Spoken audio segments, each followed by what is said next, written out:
talked about that here today, how law of attraction holds you there. It's easy to understand how a belief, a limited belief or any belief can hold you, because all a belief is a thought that you keep thinking. And all a thought that you keep thinking is a thought that you practice long enough to activate the vibration. So law of attraction's keeping it going. So as we said earlier, let yourself off the hook, and instead of saying, I have a limited belief, instead say, I focused long enough on this thought that law of attraction brought me more of it, and so I keep looking at it. In other words, I don't have a belief problem, I have a focusing weakness. Wow. I focus on what's loudest instead of on what feels best.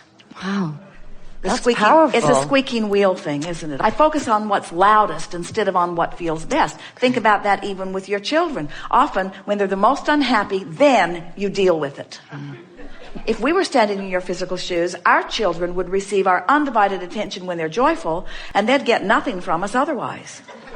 Because we wouldn't go out of the vortex to play with them. But in fairness to the children, most of the time they're out of the vortex is because you were out first.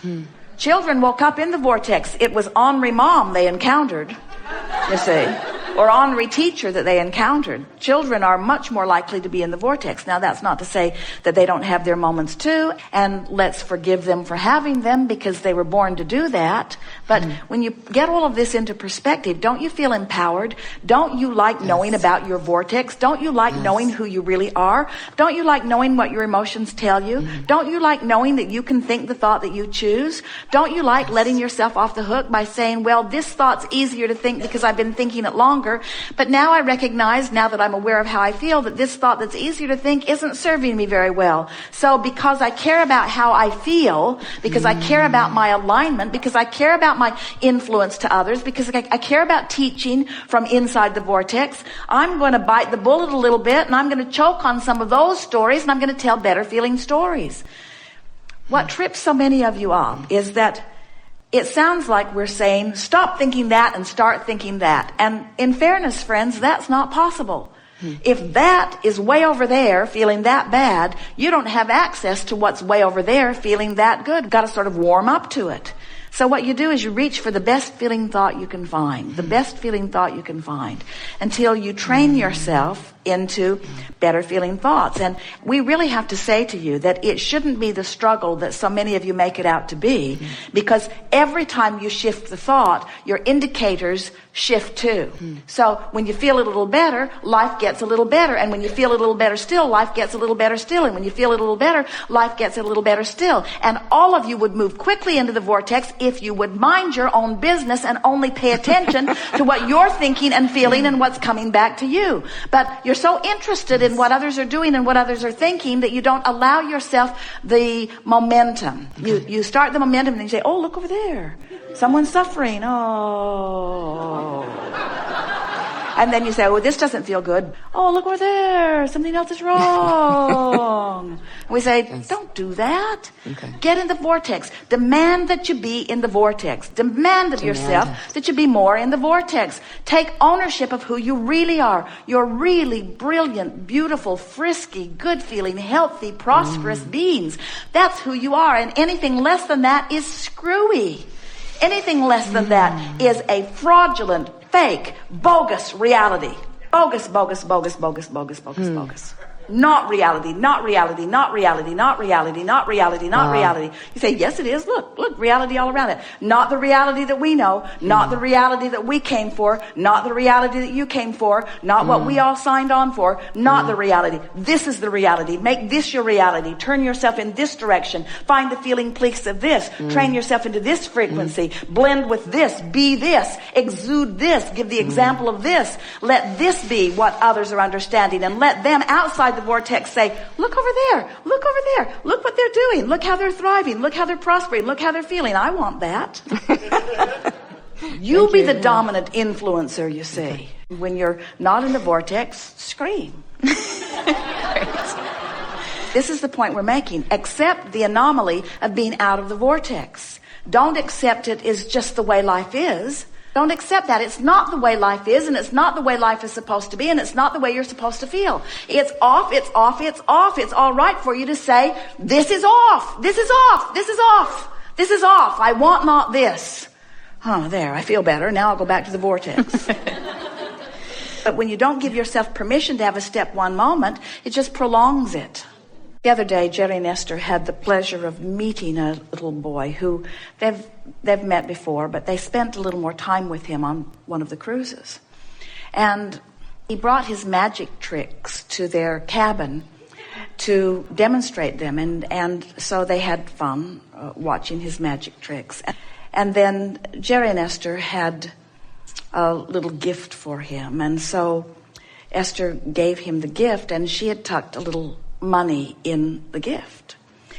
And as he opened it, he was much more delighted with the money than he was the gift, which is often the case. And then Esther got an idea that since they were doing magic, that she would just borrow his magic wand and produce more money, which sounded initially like a really good idea. So she tapped the wand and some money came sprouting out, and he said, "Do it again." And Esther thought, this is a very interesting dilemma. So she tapped the wand again and more money shot out. And he jumped with delight and said, "Do it again." And now he has a lot of money, which didn't matter to Esther, but she realized that she'd set something off. And so she said, "You know that we are playing here, and that this money is happening because I like it to happen for you." And he said, "I know, do it again." So then Esther realized that he wasn't playing the magic game at all anymore. He was playing the, I want money, you've got money, and if I say do it again, you will. And so Esther had reached her limit because she realized that she was teaching something that she meant not to teach. She wanted to have fun and she wanted to be playful, but she did not want to distort anything.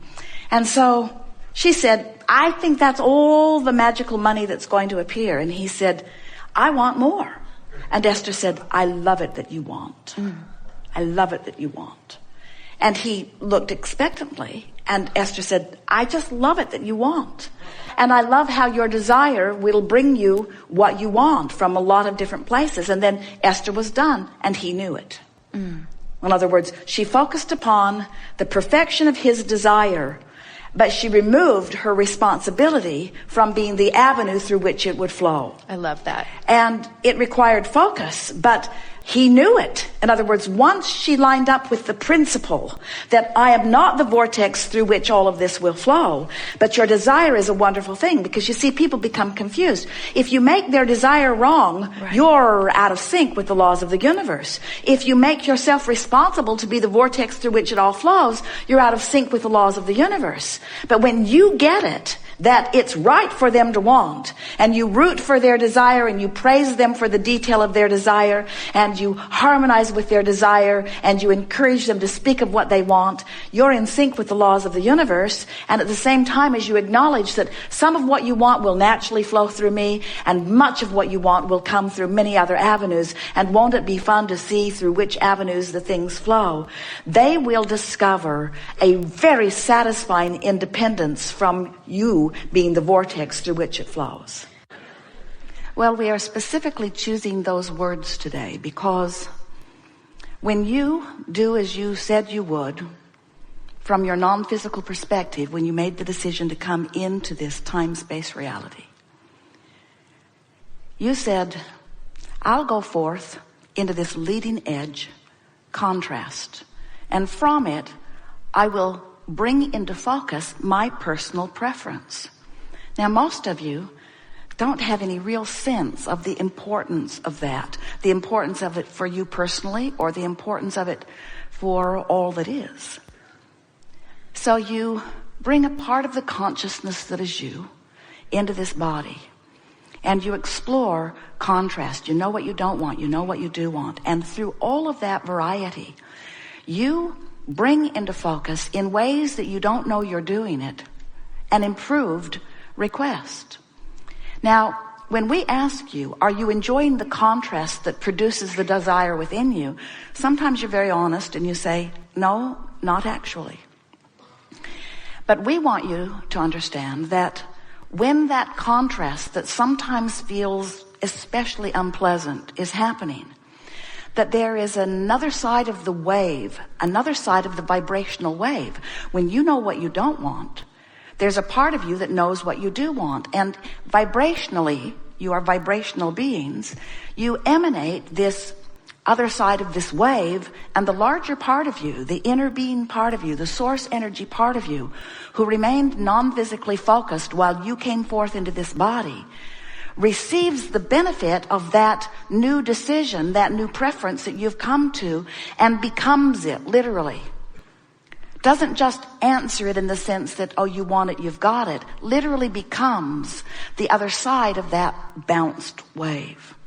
Now, the reason that we give this to you is because we want you to find a way to begin to appreciate the contrast that is coming into focus. In other words, when a problem is coming into focus for you, and you know how that goes. At first you don't notice it so much, and then it becomes bigger, and then you talk about it more, and then you get other people involved in it, and then more things like it begin manifesting around you until you have this issue.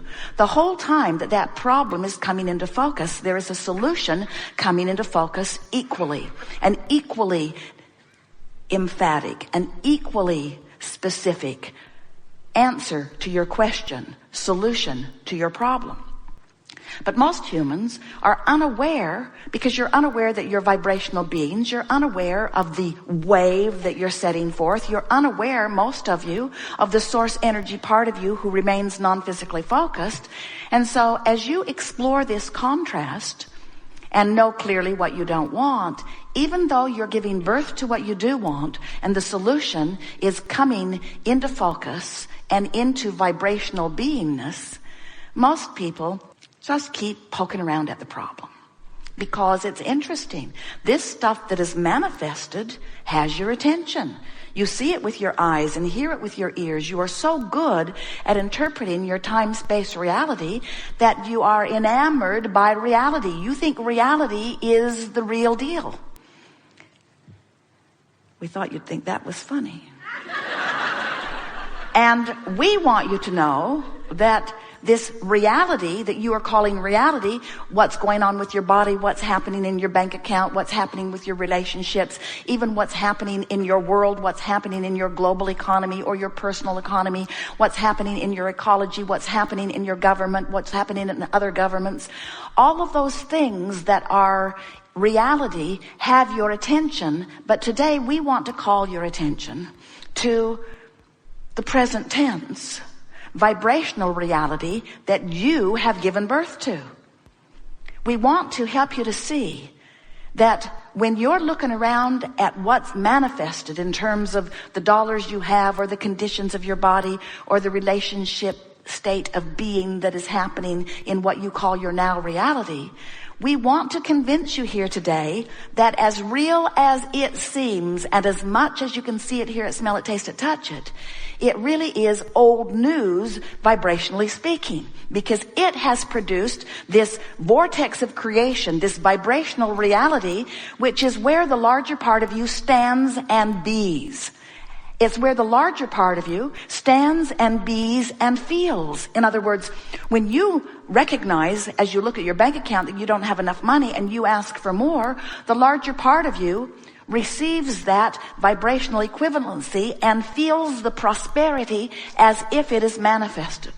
When you're sick and therefore want to be well, the inner being part of you is weller than it was before you became sick. This is the evolution of all species.